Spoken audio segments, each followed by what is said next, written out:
Welcome everybody to the Partners in Education Research Seminar. I'm for those of you I don't know, I'm Tom Kane.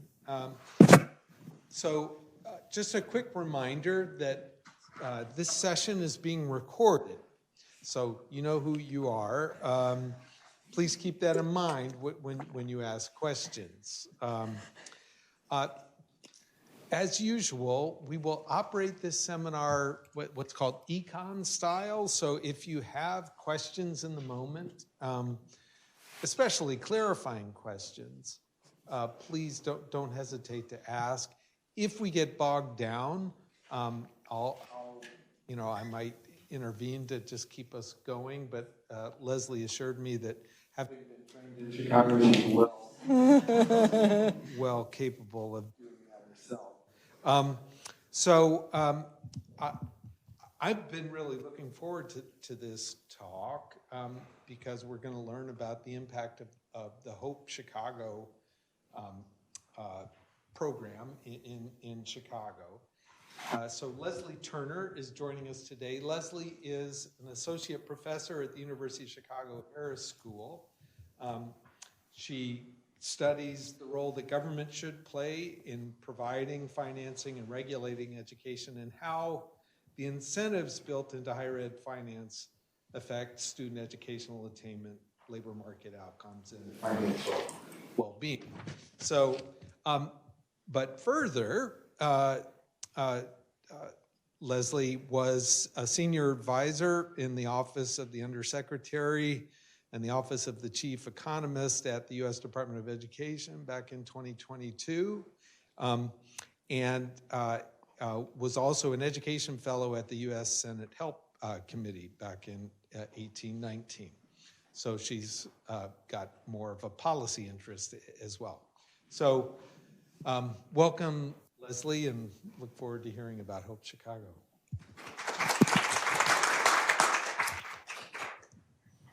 Thank you so much. I'm really excited to be here, and I appreciate all of you braving the snow coming down to be here in person, as well as everyone who's here on the live stream. This is joint work with Matteo Magnicate, who's also at the University of Chicago Education Lab, and we are also grateful to a fantastic team of current and former research assistants and program managers who helped make this project possible.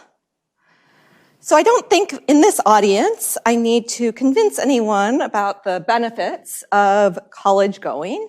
There's a long literature suggesting large economic and other benefits from going to college and making it past the finish line, completing a college degree. Yet in the US, large gaps in post-secondary enrollment and completion continue to persist along racial, ethnic, and socioeconomic status lines. Prospective students, especially those from backgrounds that are more disadvantaged, may face multiple barriers that deter them from college enrollment and completion. They may lack information about the process of applying for college, applying for financial aid, differences between colleges, the amount of financial aid they're eligible for, lack of information along multiple dimensions. They may face constraints in terms of their academic preparation to access more selective institutions, maybe due to lack of information about prices or different schools. They might not take the right classes or take standardized tests like the SAT or ACT. A big potential constraint that I spend a lot of my research studying is on the side of finances. So students may not be able to afford paying for college or paying for a more selective college. And even if student loans are available, they may be concerned about taking on debt to pay for college. And then finally, for students in communities where not a lot of people go to college, there may be stigma around going to college versus pursuing a different post-high school path. There's long literatures looking at interventions designed to address all of these barriers. but most focus on 1 or 2 at most. These interventions are things like intensive counseling, advising in high school, lighter touch information interventions, as well as financial aid. There's many papers studying the effect of increases in grant aid and loan aid. In this paper, I'm going to tell you about the causal effects of a program in Chicago called Hope Chicago. It's a college pipeline program operating in 5 Chicago public schools, high schools, that are in the past sort of decade seeing declines in enrollment, potentially declines in district and community investment. And this college pipeline program, it has 3 main components that can be seen as targeting all of these barriers, potentially. There's wraparound advising in high school, and for students who take advantage of the program and go to college, there is potentially advising on campus if they go to a school that's in network. The program guarantees sufficient funding for debt-free college. This means sufficient funding to cover tuition and fees, living expenses, plus a stipend for students who go to an in-network school. These schools include many of the Chicago area schools you're thinking of, University of Illinois, Chicago, the Chicago City Colleges, but also the flagship public institution, University of Chicago, Urbana-Champaign. Finally, and this is, I think, the most unique part of this program, it's a 2-generation model. So for students who are in Hope schools taking advantage of the program, their parents are also eligible for a more limited set of education and training options to be paid for by the program if they haven't gotten a bachelor's degree already. So what are we going to do in this study to evaluate the causal effects of this program? Well, there was originally a short list of 15 schools considered for Hope Chicago, and from this list, 5 were chosen and 10 were not chosen. And so our main control group is going to be the 10 schools that were considered in this short list, but were not chosen for the program. Okay. The program started in 2022, and so students who were expected to graduate high school in 2022 would have been the first cohort in these Hope-eligible schools that could have potentially taken advantage of the program. So we're going to compare the outcomes of students in eligible cohorts in Hope schools to those who are in ineligible earlier cohorts in Hope schools and compare that to the same difference, eligible versus ineligible cohorts in control schools. This is a difference in differences approach. I think, a more unusual part of this project is that as part of our funding from Arnold Ventures, we had to put together a pre-analysis plan, even though this is not an RCT, it's quasi-experimental design. And so before we had our hands on any of the main outcome data for the students who were eligible for Hope, we tested for parallel pre-trends in our 2 main pre-registered outcomes, immediate post-secondary enrollment, so enrollment in the year following the year of expected high school graduation, and then post-secondary degree receipt within 6 years. And in both of these cases, for earlier cohorts, we see parallel trends and outcomes between treatment and control schools. And I'll show you more evidence of this. But this provides support for using these 10 schools on the short list that were not chosen as our control group. We also look at a number of pre-registered secondary outcomes to try and gain insight into the mechanisms through which Hope Chicago affects college going. So we think that advising in high school could potentially affect aspirations, students' beliefs about the likelihood that they can go to college, as well as maybe their effort in high school, which could have implications for their achievement and graduation. I have the post-secondary aspirations grayed out because this is on our to-do list, but we don't yet have the data to be able to look at this.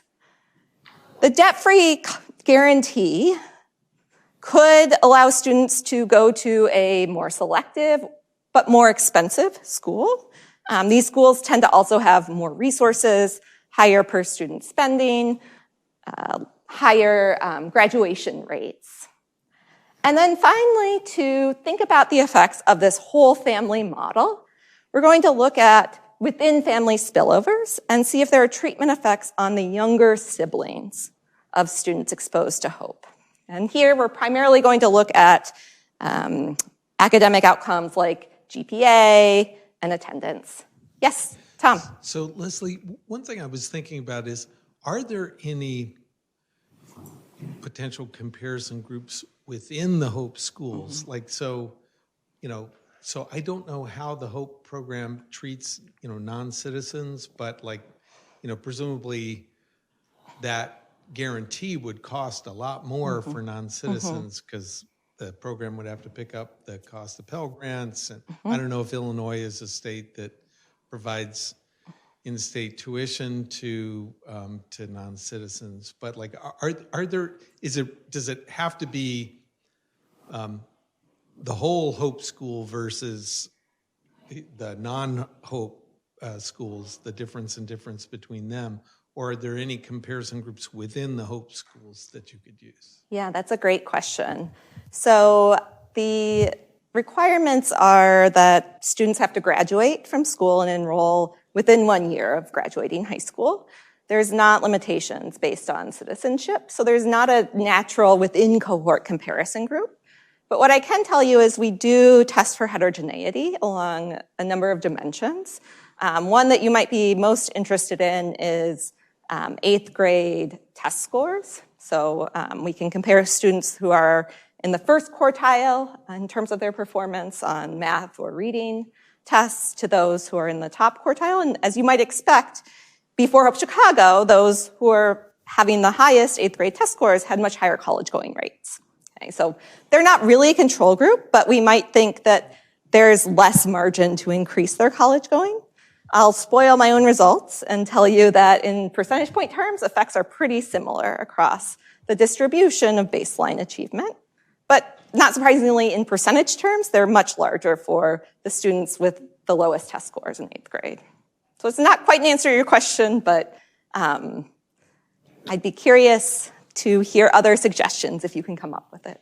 I mean, but even what you just described is interesting. I wonder if it says something about mechanism. So if I'm a higher scoring, student, we're assuming that they know more about their college options than lower scoring students. But if you're having similar effects for them, is that telling us something? Yeah.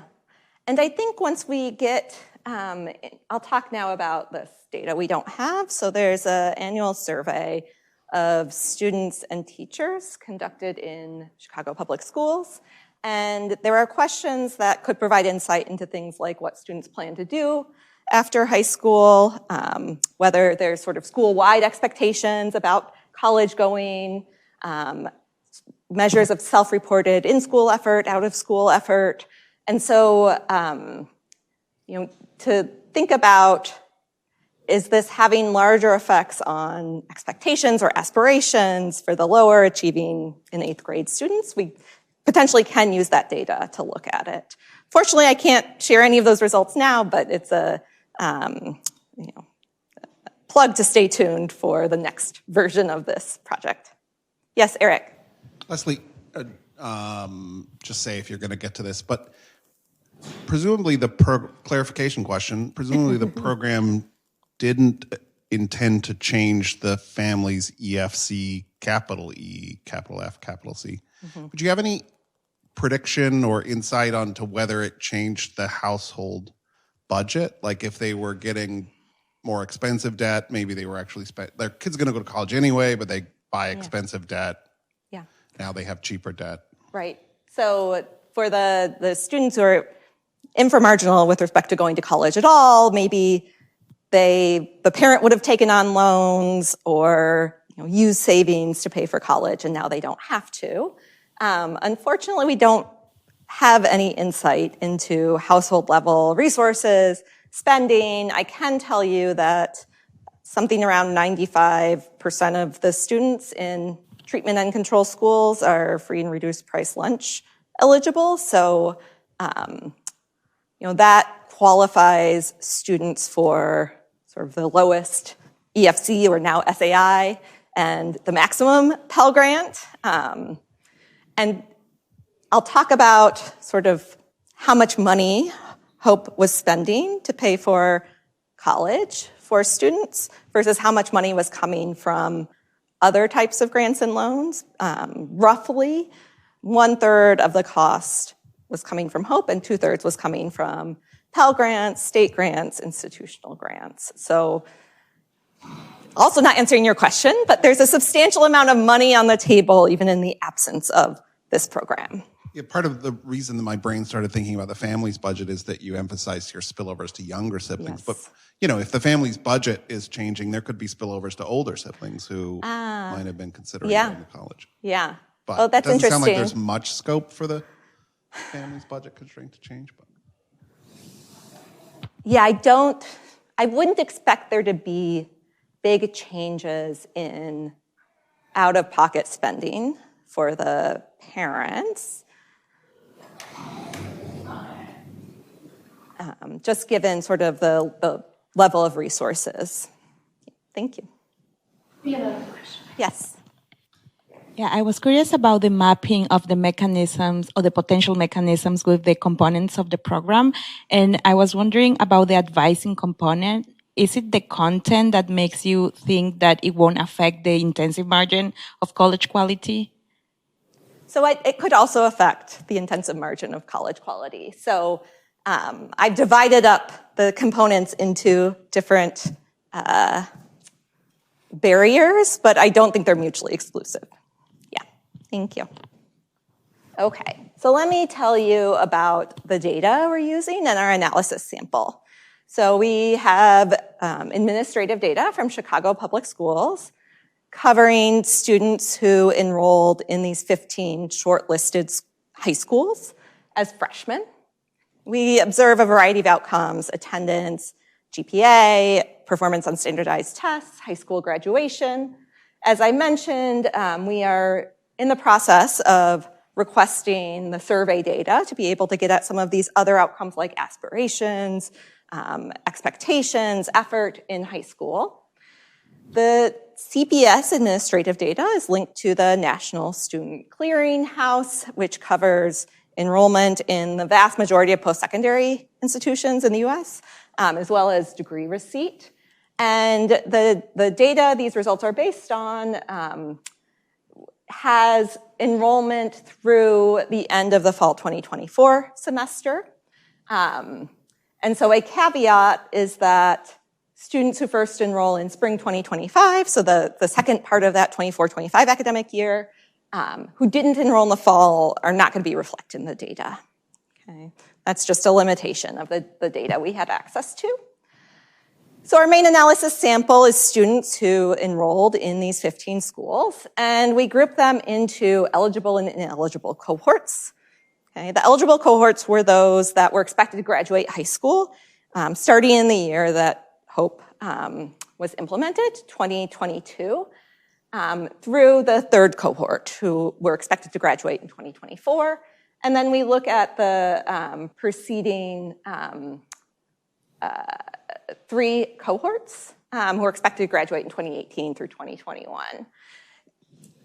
So I'm saying expected to graduate because we are assigning students to schools and to cohorts, so essentially to treatment, based on their 9th grade enrollment. Okay. This means that assignment is based on decisions that were made before the beginning of the HOPE program was announced. It addresses concerns that students endogenously change schools in response to this program. It also lets us look at treatment effects on outcomes like high school graduation. Okay. But I should note this deviates from the definition that CPS uses for immediate college enrollment, where they focus on graduating high school seniors. Okay. It means that sort of our baseline rates of college enrollment are going to look lower because we're focused on 9th graders, and not all of those 9th graders will make it to high school graduation. Did you have a question? So actually, you've addressed it with this point about we're only focusing on the cohorts that would have made their decision before this was Yes. I mean, now that this has been announced, has there been any change in the enrollment in these 5 schools? Like in terms of the types of students that want to go there? Yeah, super interesting question and something we can look at but haven't yet. I think we've viewed this endogenous mobility as a threat to identification, but it's potentially an interesting outcome. So both the treatment and control schools are seeing declines in enrollment before HOPE started. And this was viewed in part as a way to increase or lead to reinvestment in these schools. And so I think, changes in enrollment, increases in enrollment, changes in who's enrolling in these schools is, from the perspective of sort of overall effects, a feature, not a bug. But for the purpose of getting at causal effects on high school outcomes with secondary outcomes, we're not looking at those students who enrolled after the start of the program. Yeah. Okay. And then to look at spillovers to younger siblings, we identify younger siblings based on a combination of parents' name and home address. And we look at younger siblings who have the outcomes that we're looking at, so grades, attendance, observed over this same period, 2018-2024. We have a slightly different approach to looking at spillovers on siblings that I will defer discussing until we get there. Okay. So what do the students who were enrolled in Hope Chicago schools in the year before the program was announced, how do they compare to students who were enrolled in these 10 control schools and the rest of CPS, all other CPS high schools? So I'm first going to compare sort of the shortlisted 15 schools to the rest of CPS. Compared to the rest of CPS, freshmen who entered the 15 schools were more likely to be Black or Hispanic. They were more likely to be eligible for special education and free and reduced price lunch. And they had lower test scores. So these are 8th grade test scores. And we're showing these a little bit differently. Rather than Z-scores, we're mapping test scores into the national percentile rank. So 49 means a score was in the 49th percentile for the national population of students taking these tests. We can also compare students who enrolled in HOPE versus control schools in the last ineligible cohort. So compared to the control group, freshmen who entered schools chosen for HOPE were more likely to be Hispanic, less likely to be Black, and more likely to be English language learners. Yes? Question? Could you walk through the intuition behind using the national percentile ranks instead of like district ranks or any other sort of test score measure?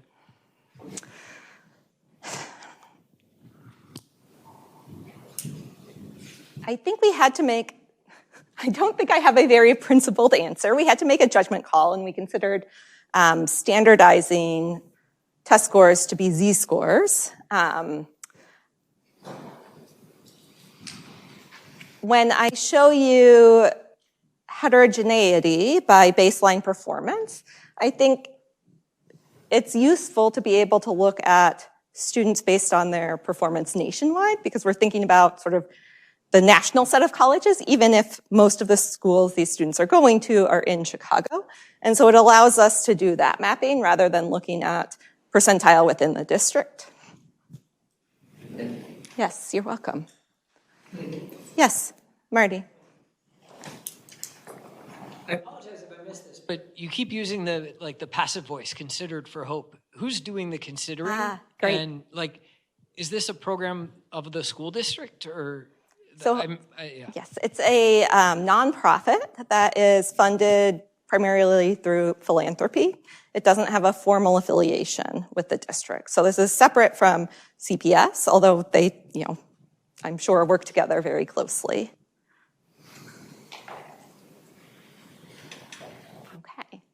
So before I show you any results, I'm going to show you just college enrollment rates. Again, this is the population of ninth graders, and we're plotting the share that enroll in college immediately following their expected year of high school graduation, which is shown on the x-axis.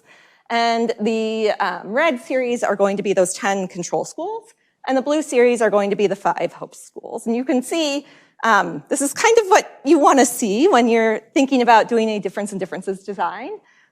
Post-secondary enrollment rates are quite similar between these two sets of schools until the start of the program, and then there's a substantial increase in immediate college enrollment for schools that were chosen for hope.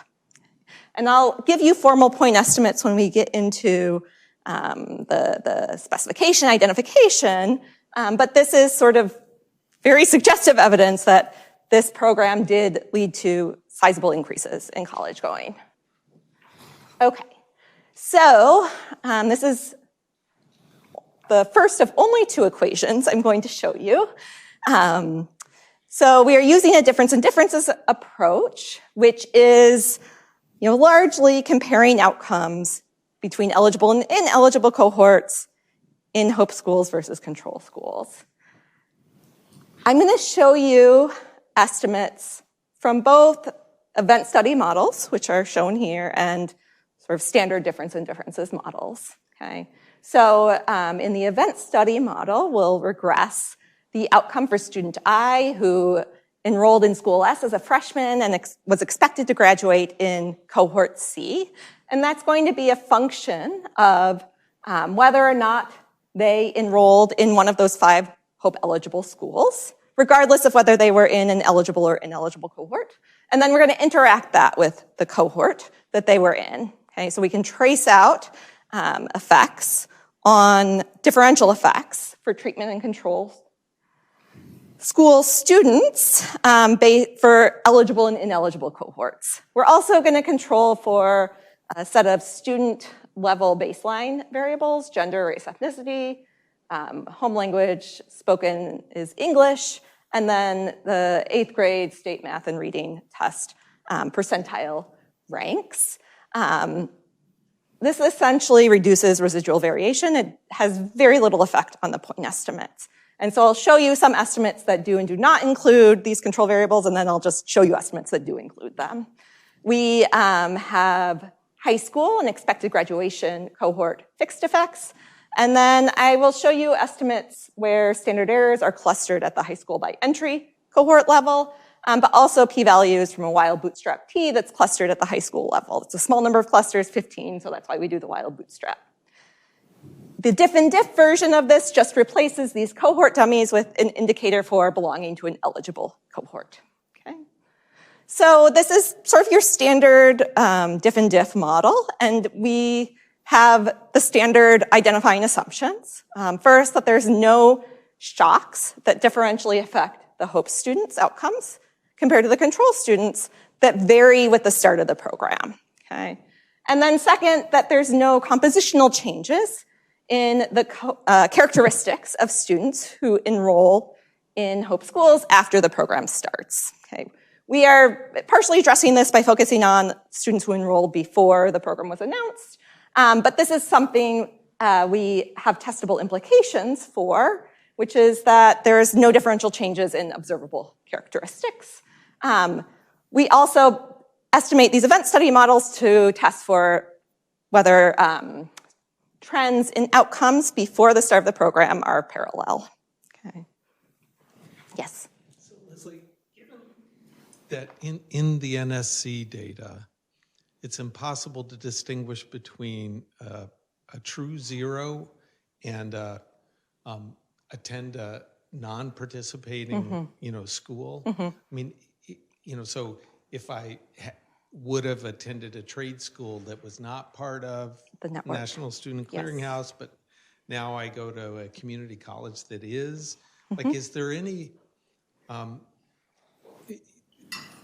concern about that? Or do you like, so I assume all of the partner institutions are part of the National Student Clearinghouse, but were there institutions that prior cohorts of Chicago students were attending that aren't participating in the clearinghouse. Yeah. So if we were doing this study, 15 years ago, this would be a bigger concern than it is now. I think the NSC publishes stats on the share of students represented in their data. I think it's like close to 99%. You're absolutely correct that where fewer students are represented in the NSC are for-profit schools that are, sub-associate, so undergraduate certificate granting for-profit schools. We don't know what we don't know, so we don't know if students were enrolling in these schools before Hope Chicago because we don't see them in the NSC data.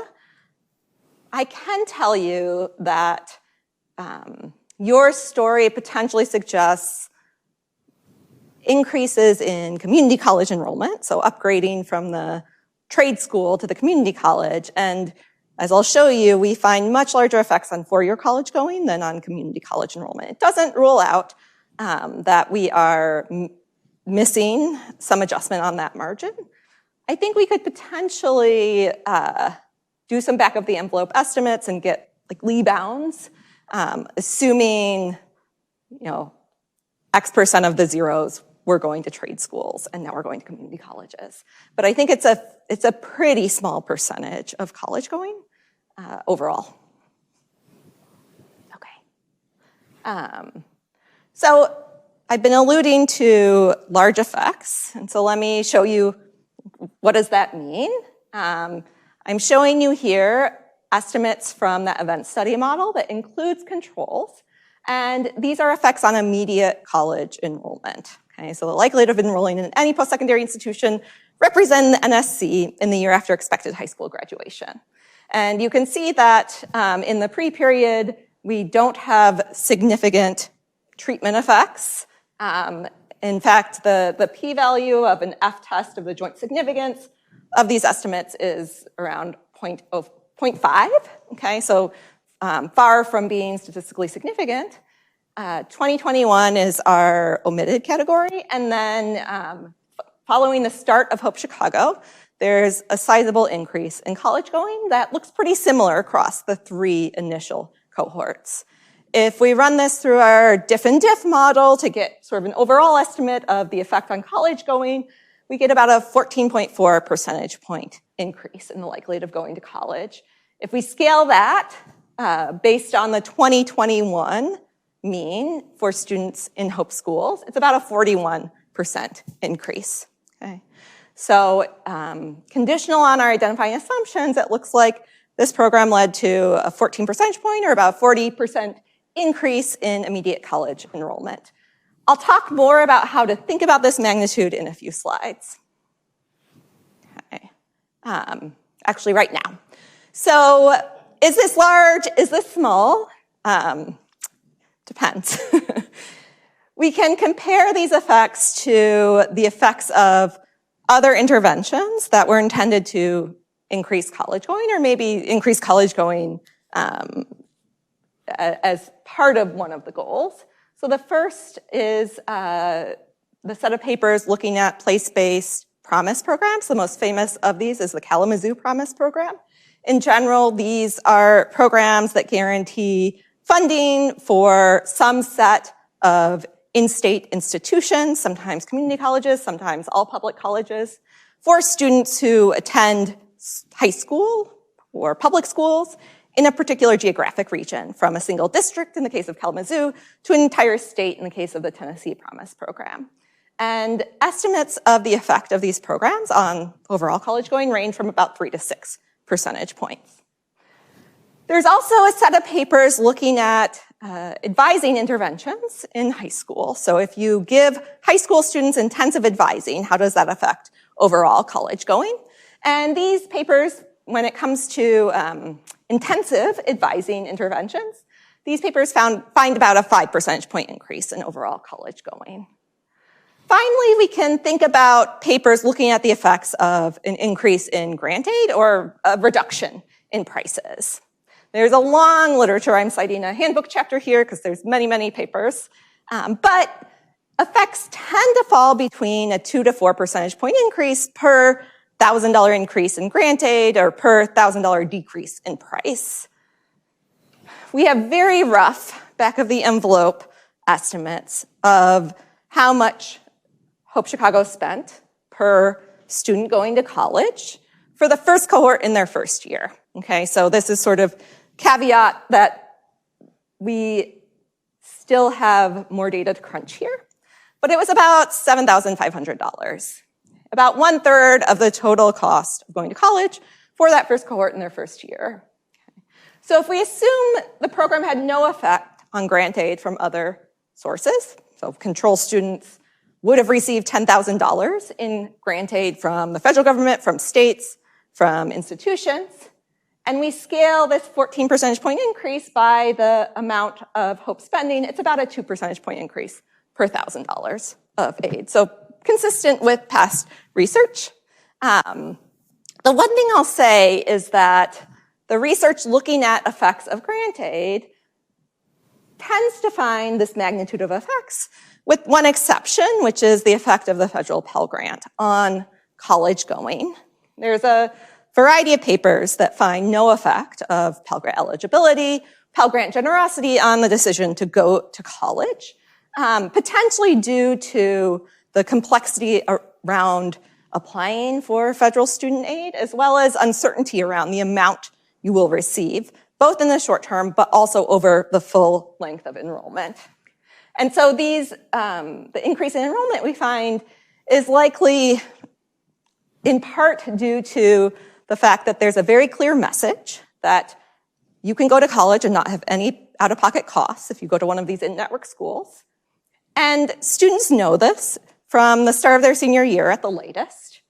And the process for applying to and getting eligible for Hope is relatively simple compared to the federal application process. So it's likely an effect both of the amount of spending, but also the structure of this program, that it reduces uncertainty with this guarantee, and that students know this from the start of their senior year. Was there a question? This is a really cool program, and I like the research design a lot. I had two questions. One is, could you tell us about the incentives that the schools face in terms of keeping this grant money? So is there some incentives for getting kids into college, given that that's the target? And then a related question with respect to the comparisons is, should we be thinking about this in conversation with like Sue's Hale work, where you give people like a guarantee of like getting college for free, and there's something about the information, but then also the guarantee? Yes. And should we make sense of your magnitudes with that comparison in mind too? So this is the companion paper to the Hale Scholarship paper. I'll answer the second part first. So the Hale Scholarship intervention had smaller effects on overall college going. It had large effects on where students went to school. So it shifted them up the selectivity distribution, shifted students who would have gone to community colleges to four-year colleges, whereas we're finding overall college going effects. So it's hard to make that comparison, but I think the takeaway message from the Hale Scholarship paper is one that is consistent with this result, that certainty, a clear message, can magnify the effect of grant aid that students might already be eligible for. So these students were eligible for $10,000 of grant aid, not from Hope. Okay. But because there was this clear message of college will be paid for, potentially, the money on the table led to increases in college going. A supportive comment, which is like, when you frame the paper, like one thing you could say is that from the Hale work, we know that if you target like really high ability kids and you give them this guarantee, you could see these particular improvements. Like what if you were to give guarantees to like kids who are like lower performing? Yeah. What happens there? And so in some sense, like your work is building on that and helping us to generalize some of those insights of the importance of certainty and a guarantee for a spectrum of kids that folks might not normally think of as being college going, right? And then there you get this movement on the extensive margin of folks going into college and not just on the intensive margin of shifting them into better colleges. Thank you. Yes, I love that framing. So, Lesley, just in the context of this, the Hale and the other kinds of guarantee kind of comparisons, usually the story that is told around those is there's a lot of inefficiency in the financial aid world where information will give you and help, filling out the forms and so forth, will give you bigger bang for the buck than the dollars themselves. So like here, what's surprising is they spent $7,500 per kid. And I think what you were saying is, well, if they had offered a $7,000 scholarship, we would have, expected, a similar size effect, which would, I think, be disappointing. That like usually the story is you get bigger bang for the buck when there's certainty. With the certainty and extra help, but. So the maximum Pell Grant is a little over 7,000 these days. Yeah. And so I would take the glass half full perspective and say, these effects that have been found previously are for programs with less complexity than the Pell Grant. And like the sort of thought experiment of offering students $7,000 is, for this group of students, 95% of whom are eligible for free and reduced price lunch, is approximately equivalent to saying you qualify for the maximum Pell Grant, which they potentially all do. Yeah.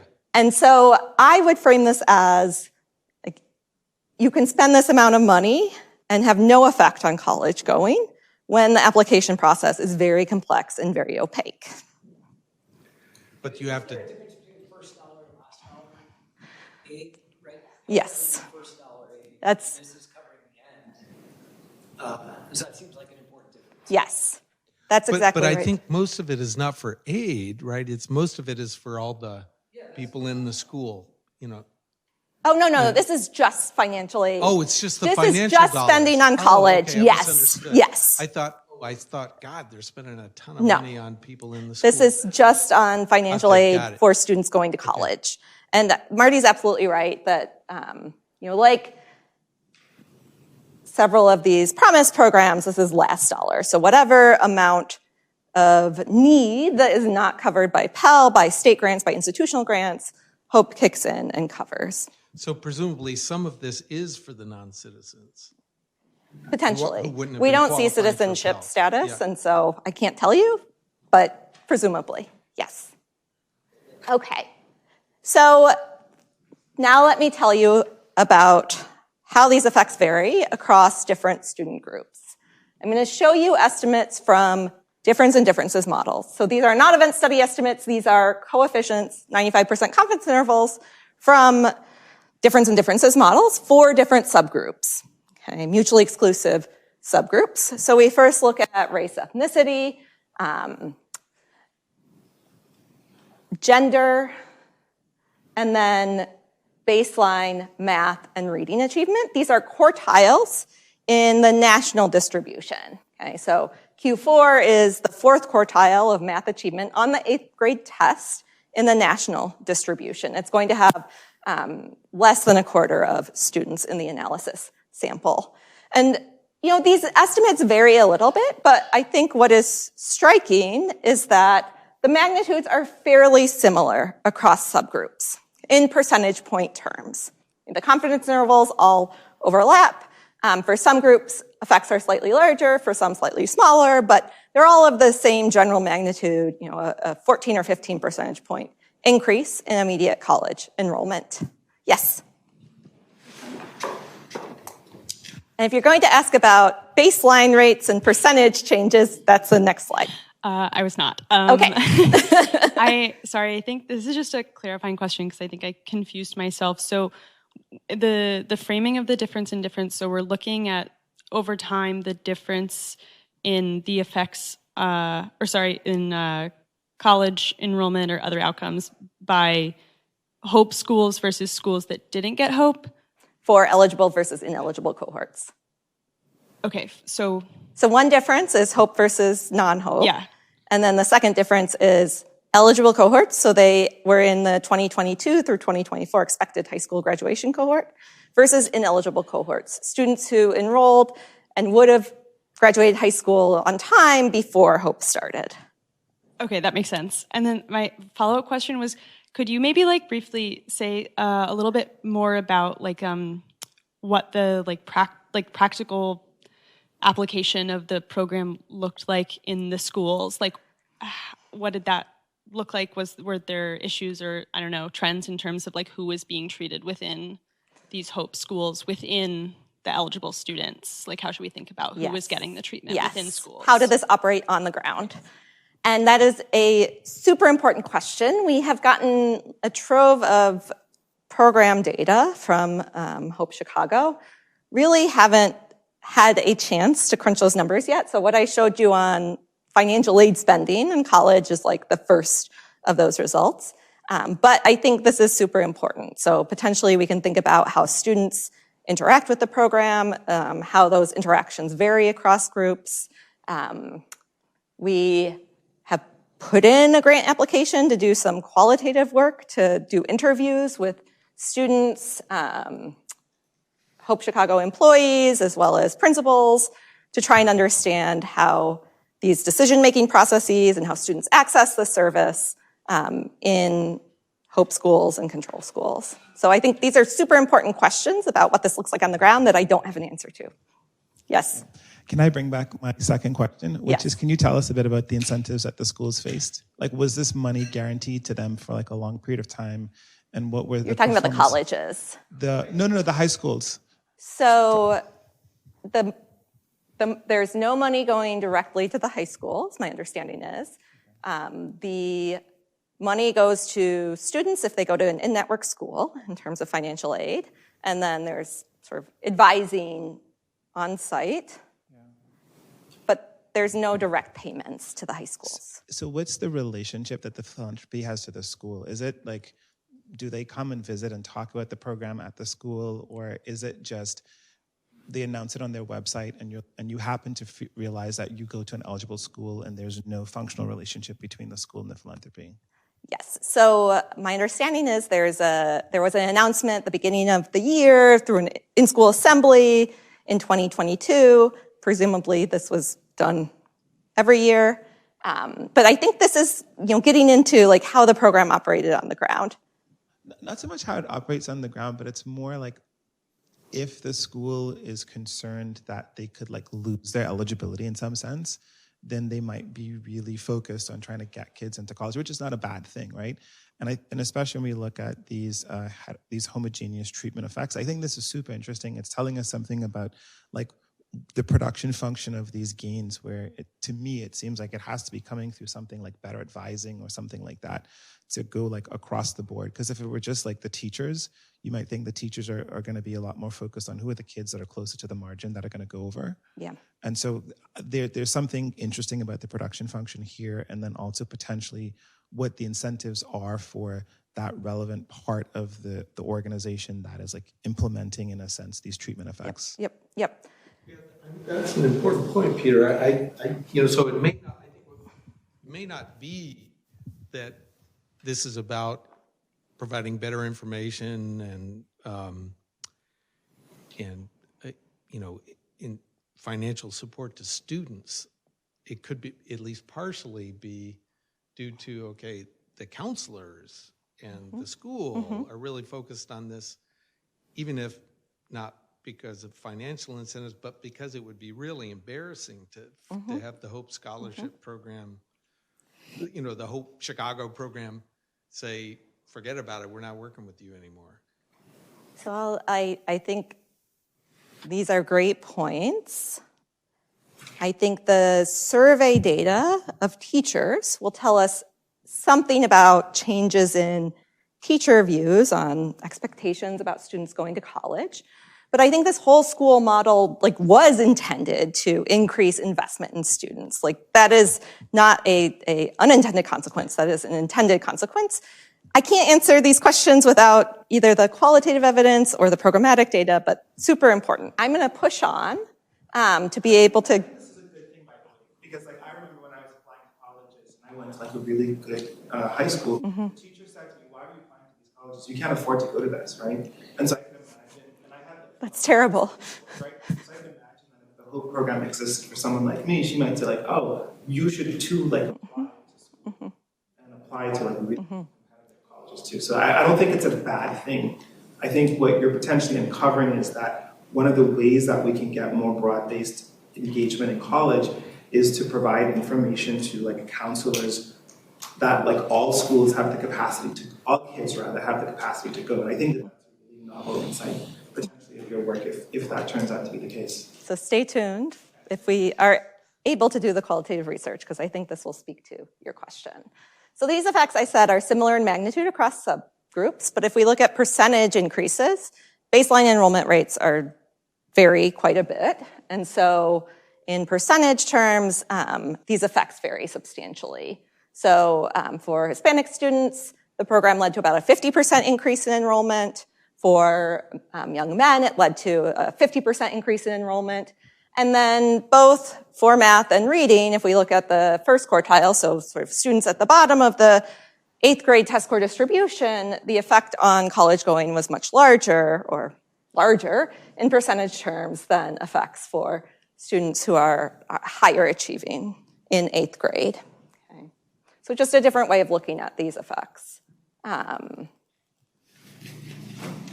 So I've showed you effects on overall college enrollment. A question you might ask is, well, did this affect not just whether someone goes to college, but where they went to college? And so we look at this three ways. We look at the type of college they went to, whether it was a 2-year, predominantly community college, or a 4-year bachelor's degree granting school. Okay, so these are point estimates now from the difference in differences model. And compared to the baseline enrollment rate at 2-year colleges, about 12%, Hope led to about a 30% increase or a 3.5 percentage point increase. Sort of not statistically significant at conventional levels with the wild bootstrap. For 4-year colleges, Hope led to a 62% increase relative to the baseline enrollment rate in the year before the program. Now you might be thinking, oh, the overall effect was a 14.4 percentage point increase. If I add these two together, that does not equal 14.4. That's because there are students who enroll in both 2- and 4-year schools.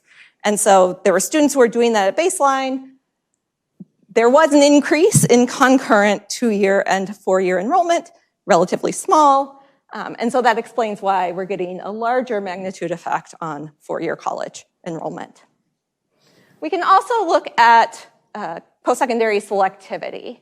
We do this in 2 ways. The first is that we use the Carnegie undergraduate profile classification, which has very broad categories of selectivity. Open access schools are 2-year institutions, for-profit schools, and public and nonprofit 4-year schools that are open admissions. More selective, moderately selective, and more selective 4-year schools are public and nonprofit schools at the 60th to 80th percentile of selectivity and the 80th to 100th percentile. So the moderately selective category is going to include schools like University of Illinois, Chicago. More selective is going to include schools like University of Chicago, Urbana-Champaign, so the flagship. Open access is going to include city colleges, so the City of Chicago community colleges. Scaling by baseline enrollment rates, so only about 2% of students in Hope schools went to a more selective 4-year in the pre-period. And so this 4.5 percentage point increase is about 150% increase. We don't observe students long enough to look at effects on college graduation, okay? But we can look at the graduation rate of the college attended, in particular the bachelor's degree graduation rate. So this is the 6-year bachelor's degree graduation rate of the initial college a student enrolled in, set to 0 if the student doesn't go to any college or goes to a 2-year college, so no bachelor's degree enrollment. You can think of this kind of as a prediction of the likelihood that a Hope student will receive a bachelor's degree if, sort of graduation rates are very predictive of the likelihood of graduation, conditional on attending a school. And here we see about a 10 percentage point increase in the 6-year bachelor's degree graduation rate. Yes? Lesley, can you look, so one of the unique things about this is, as I understand it, is you only qualify if you go right away. So like, do you see a decline in, the share of students entering their second year after graduate? Like, is part of this just shifting people Yes. away from delaying to starting right away? Yes, that's a great question. So we can look at the likelihood of enrolling within the first 2 At least years. for a few of your cohorts. For the first 2 cohorts, and then within 3 years for the first cohort. Magnitudes are smaller, but I think they're sufficiently imprecise estimates that we can't rule out test of the hypothesis. Even if you say, if the dependent variable is didn't enroll right away, but like delayed enrollment. Yes. Like We can look at that. We haven't. Yeah. Can you flip to the previous slide for just 1 second? Is it the average, sorry, am I right in thinking, so the average graduation rate at the schools Chicago kids are enrolling in is 14%? This is 0 for community colleges, for 2-year schools, for for-profit schools, and for students who don't enroll. So think about baseline enrollment rate of about 34%, and then a number of those students are going to schools with a 0 bachelor's degree graduation rate. Got it. Yeah. Okay. This evidence is consistent with past research showing changes in college choice to better resource, more selective schools with financial aid generosity increases. We also look at the effect of persisting in college, so enrolling 2 out of 2 years since expected high school graduation. We get about a 10 percentage point increase. This is just for the first 2 cohorts, and this is a 50% increase. So the magnitude in percentage point terms is smaller, but in percentage terms is larger. I will quickly go through results pertaining to pre-college outcomes. So the message that college is paid for, the simplicity of the process of qualifying could have affected not just college-going decisions, but investments prior to college. And there is a small amount of evidence looking at the Kalamazoo Promise program that found this type of effect on, I think, grades and attendance in high school. So we look at a variety of outcomes measured in high school, mostly in the senior year. Okay, so we can look at measures of attendance, the absence rate, days absent, our diff and diff estimates. The confidence intervals exclude effects smaller than a 3 percentage point or 10% reduction in absence rates. We can look at high school graduation, so on time, within 5 years, any high school graduation. Showing here the event study, you can see sort of how flat everything is. And we can rule out effects greater than a 3 percentage point or 5% increase in on-time high school graduation. And then we can also look at GPA and performance on the SAT. There's an asterisk here, both because the SAT is taken in the 11th grade, so we modify our definition of eligible cohort a little bit, since the first cohort in 11th grade didn't know they would be eligible, and because during the COVID years, no one took the SAT. Okay, so treat these results with caution, but we find null effects here as well. So with respect to GPA, we can rule out effects larger than a 0.08 GPA point improvement or a 3% increase. So, no evidence that there was an increase in achievement or attendance or graduation in high school. TBD, we want to look at effects on these other outcomes that are available in the survey. I don't have those today. Okay. Yes? I was just curious, were you able to see if students were more likely to sit the SAT or? We look at the probability of taking the SAT in the non-COVID years and no effect there. Got it. Yep.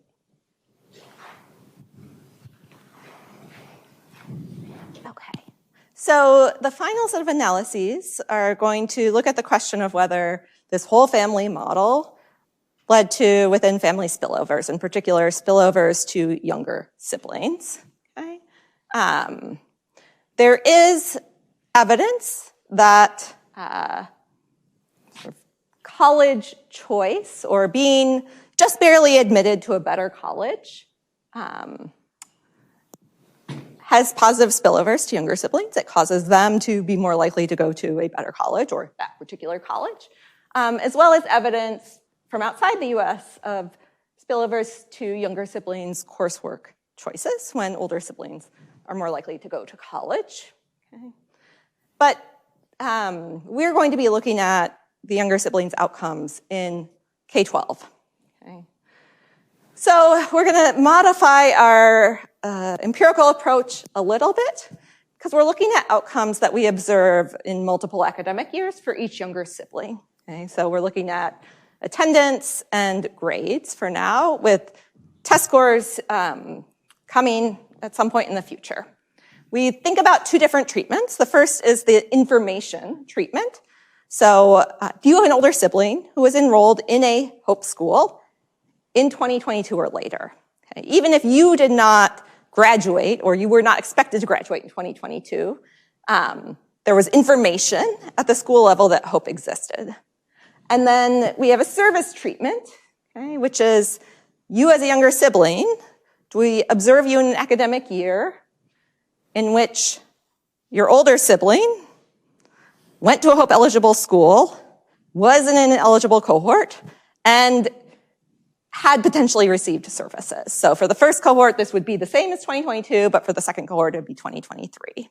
These are, you can think of these a bit as triple difference models. So we're thinking about the differences that we were looking at between eligible, ineligible cohorts in treatment and control schools, but now we're looking within younger siblings in the years before and after the older sibling either got information or potentially received services. Okay. Okay. So I'll show you one set of results. These are treatment effects for the information and the service treatment on younger siblings' grades. And this is the overall GPA, the GPA in math classes, the GPA in reading classes. There's a lot of variation in GPAs across grade levels. And so in these results, we standardize GPAs relative to the control group distribution. We also look at effects on raw GPA. They're sort of similar, less precise. Okay. So what do we find? Okay, we find that when an older sibling either receives information about Hope or potentially receives Hope services, there's about a 1/10 of a standard deviation improvement in younger siblings' overall GPA and their math GPA. No effect on reading GPA. And the effects on overall GPA are marginally significant at conventional levels using the wild bootstrap. So take what you will, the weight you put on these, but at least it's suggestive evidence that there were positive spillovers to younger siblings' grades and maybe effort in school. We look at attendance and don't find anything there with respect to younger siblings. And we also hope to look at younger siblings' aspirations and measure of effort in this annual survey, okay, to see if there's effects and outcomes that may not show up in grades but still represent spillovers. Lesley, the timing there is like really sharp because these are kids, you're estimating right around when the sibling is a senior. So for the service treatment. Yes. No. Oh, I don't. So one thing, I have so many buttons, but I don't have that button. What does it look like? So there's two different, for the information treatment, event time is academic year, right? Because it's before or after 2022. And for the service treatment, it's the older siblings' expected graduation cohort. I am not gonna describe events. I will show you afterwards. You saw the shift. Yes. We see it with both. I think, as you can tell with the p-values and the standard errors, there's a lot of imprecision, but, and I don't think there's sort of with the service treatment, there's no sort of scaling up. So it looks like treatment effects on younger siblings are similar across older siblings' cohort. Okay, so I want to leave time for the Q&A at the end. And so I will summarize what I just showed you. So we look at the effect of this college pipeline program, Hope Chicago. using a difference in differences design, and our estimates suggest that the program led to substantial increases in immediate college enrollment, college selectivity, and the predicted bachelor's degree rate for students who enrolled. This is consistent with past evidence that reduced uncertainty over college costs due to generous financial aid with simple eligibility criteria can increase college going. We don't find any evidence of effects on pre-college academic outcomes. This might be that sort of students were already doing everything they knew how to do, and there wasn't much of a margin to change their behavior. We don't see any ramp up in point estimates for cohorts that knew about Hope Chicago for longer. So the last cohort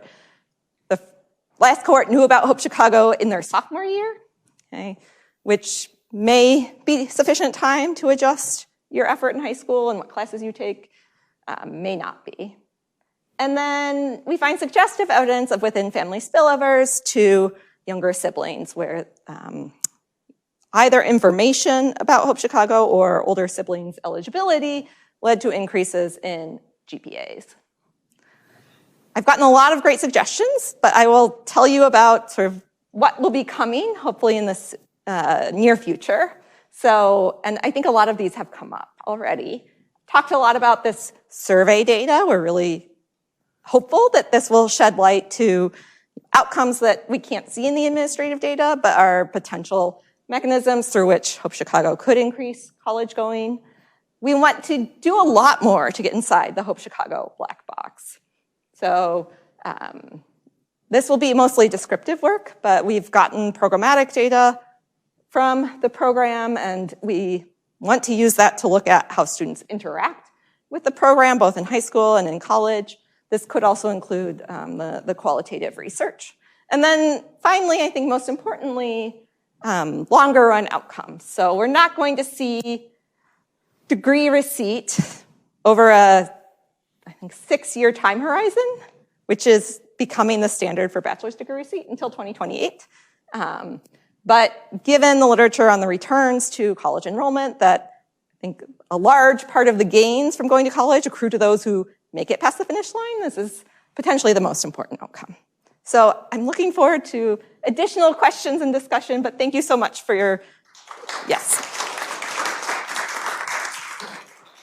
Okay, perfect.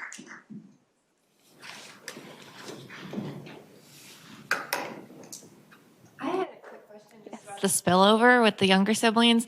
Was that a study that was just done in like a certain snapshot, and is that something that's going to be extended over time? So if the younger sibling was in 6th grade and their overall GPA was higher in 6th grade, are we looking to see that maintain in terms of remaining high throughout the years after the younger sibling has information about the HOPE program? Yes, so this was Eric's question about event study models. Like for the information treatment, do we see persistent gains by years since that information was provided to the older sibling? And we do, with the caveat that the estimates academic year by academic year are fairly noisy. Yes. I know we talked a little bit about the intergenerational effects for siblings, but do you have any kind of ideas about how this might affect the parents' potential enrollment? I know this is such an important question. So we can observe among students who are eligible for HOPE, whether their parents applied to receive funding to pursue a post-secondary credential, whether they actually received it. But we don't see that information for earlier cohorts or for students in the control schools. And so, one could make assumptions about post-secondary enrollment rates being 0, and then that would give us the causal effect. Those are somewhat strong assumptions. And so that, I think, is in the getting inside the black box, but maybe not rising to the level of causal effects. Completely. I wonder that would be an interesting mechanism to explore, especially if a child then receives their BA while their parent is pursuing some sort of degree as well. Yeah. Thank you. I agree completely.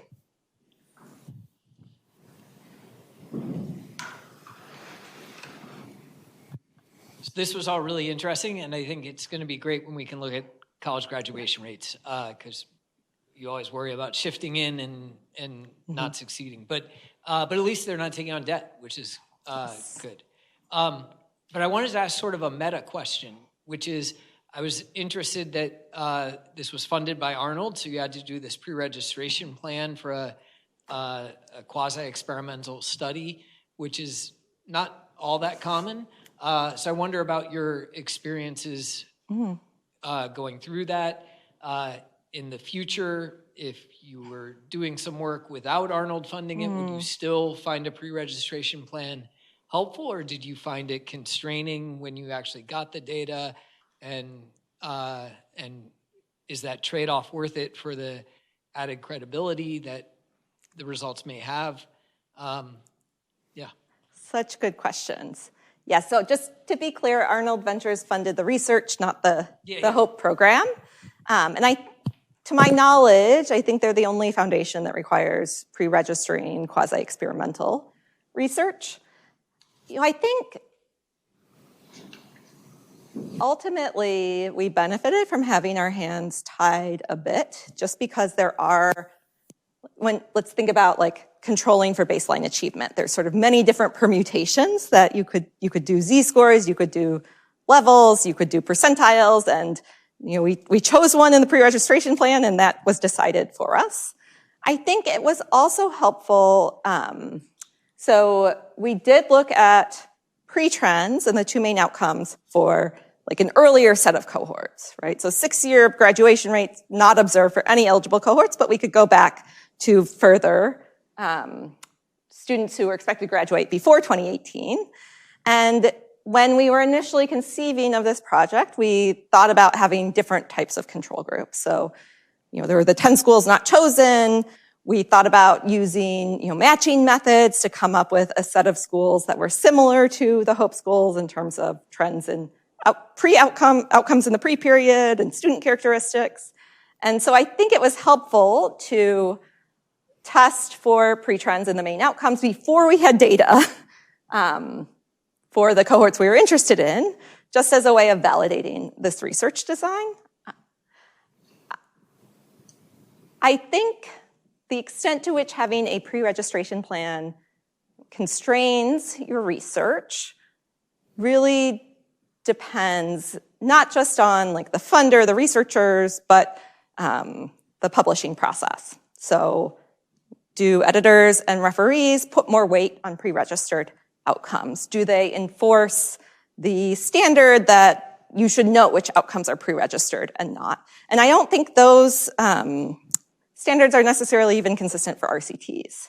And so in this status quo, where I don't think that is being enforced, I think this was definitely more helpful than not.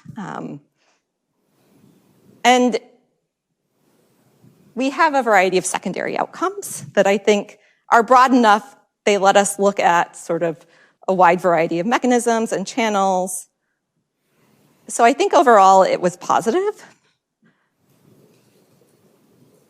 It is, I think we have a credible pre-registration plan because we posted it before we got access to the data, but it's not always, or maybe even often, the case that that occurs. And so I think there's like a selected set of circumstances where this is possible for quasi-experimental designs. And in those cases, I think our research benefited from it. Yeah, it's a great meta question.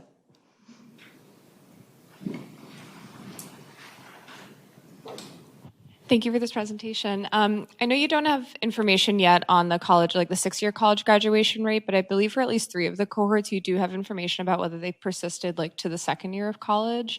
Yes. So I'm wondering if you can share a little bit more about maybe how sort of that kind of level of college outcome might differ as compared to the control schools. And if you have anything, for example, on like course taking, so are these students taking fewer remedial courses or, slotting into more advanced courses as compared to that control group as well? Great question. So I think I breezed through that too quickly. It was a bullet point. So we look at effects on the probability of enrolling 2 out of 2 years. So it's not quite persistence in that we're not conditioning on initial enrollment, but I think it is a measure of persistence. And that's only for the first 2 cohorts. We can look at 3 out of 3 years for the first cohort. And for the first 2 cohorts, we find about a 10 percentage point increase in the probability of enrolling 2 out of 2 years, which is 50% relative to the baseline mean. So smaller in percentage point terms, larger in percentage terms. Confidence intervals overlap with the sort of initial immediate enrollment effect. So it's smaller in magnitude, but not in a statistically significant sense. In terms of college coursework, super interesting. The NSC does not have that information. It does have information on college major for degree recipients, and for some students before they receive a degree, but it's much more limited. So I believe we have college major of degree recipients as one of our pre-registered secondary outcomes, but we're still in a state of the world where we have to wait that 6 years or 4 more years. Yeah, thank you.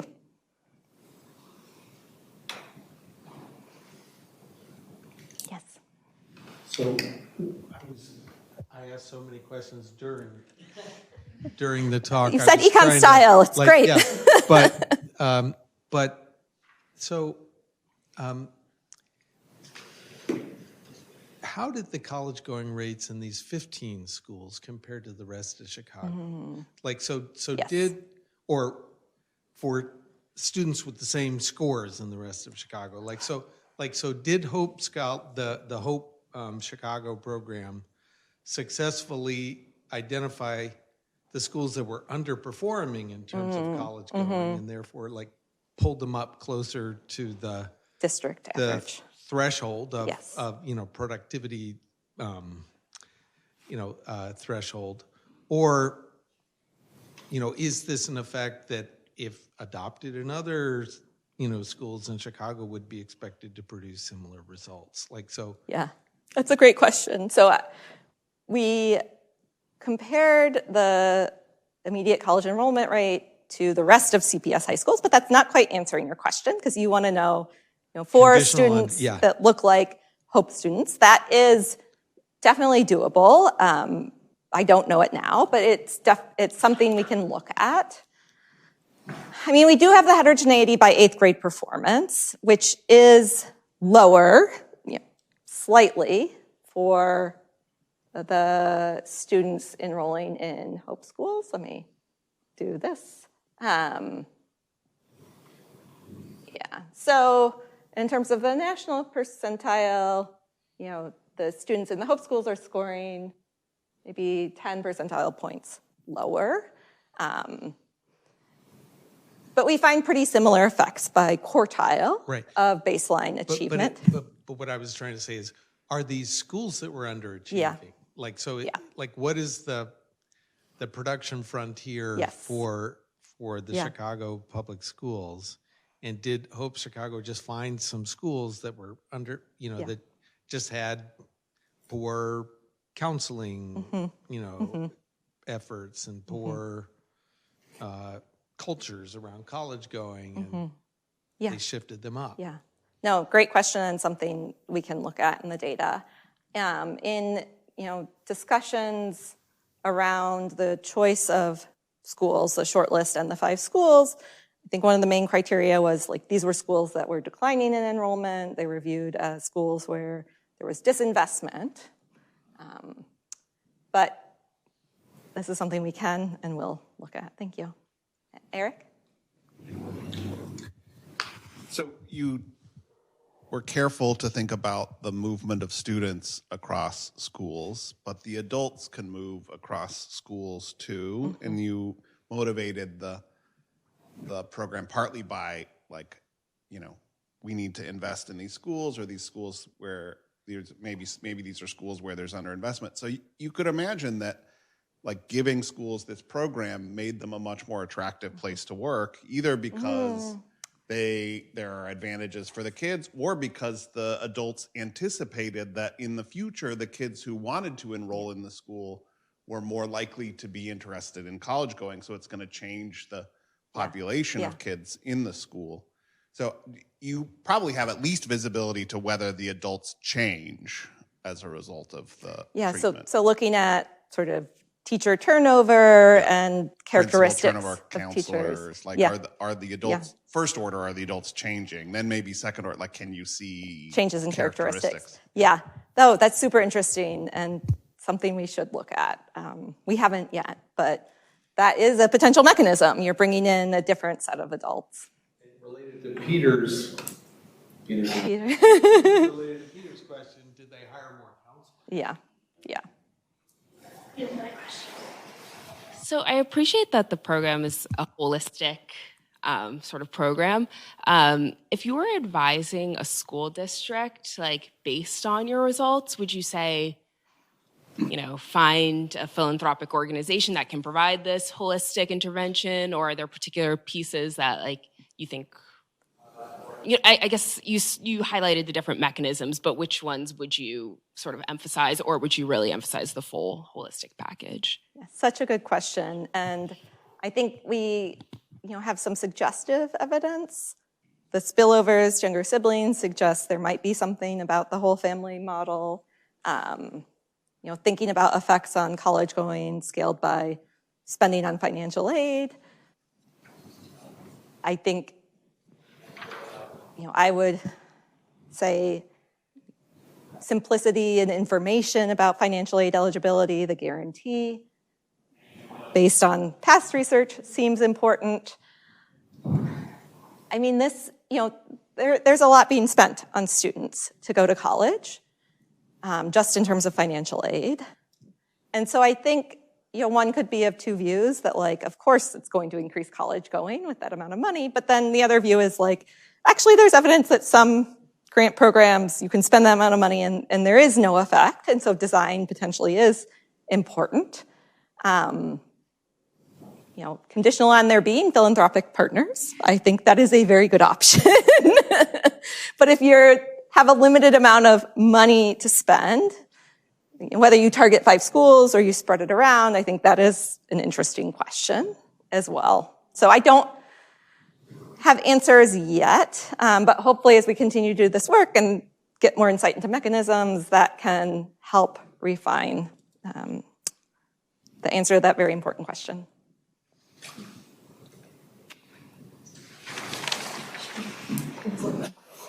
Last question?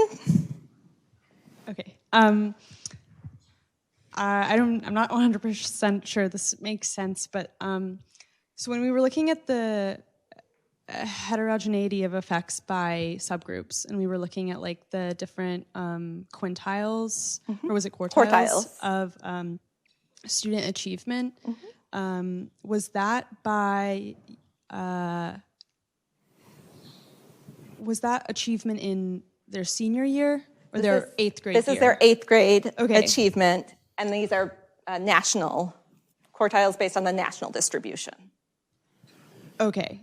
Yeah, so I think that might have answered my question. I think I was just thinking about how we should think about the fact that whether or not a student was considered eligible, right, was based on whether or not they were on track to graduate in 4 years based on their 8th grade performance? Or was it mushier than that? It's whether you enrolled in college in the year after, within a year of high school graduation. But being eligible, what was the criteria for being eligible? Just for the hope? Being in a hope school. That was it. Yes. Okay, yes. Cool. All right. Yep. I think you answered my question. Great. Well, thank you so much. This is great. So thanks everybody for joining us, and you've already started to thank Lesley. Thanks for an interesting talk. And Rachel, could you remind me our next talk? Normally, I usually bring my cheat sheet with me. So our next seminar will be next month on April 28th with Beth Tipton from Northwestern, so another Chicago person. But by April 28th, it won't be snowing outside. So, all right, so thank you.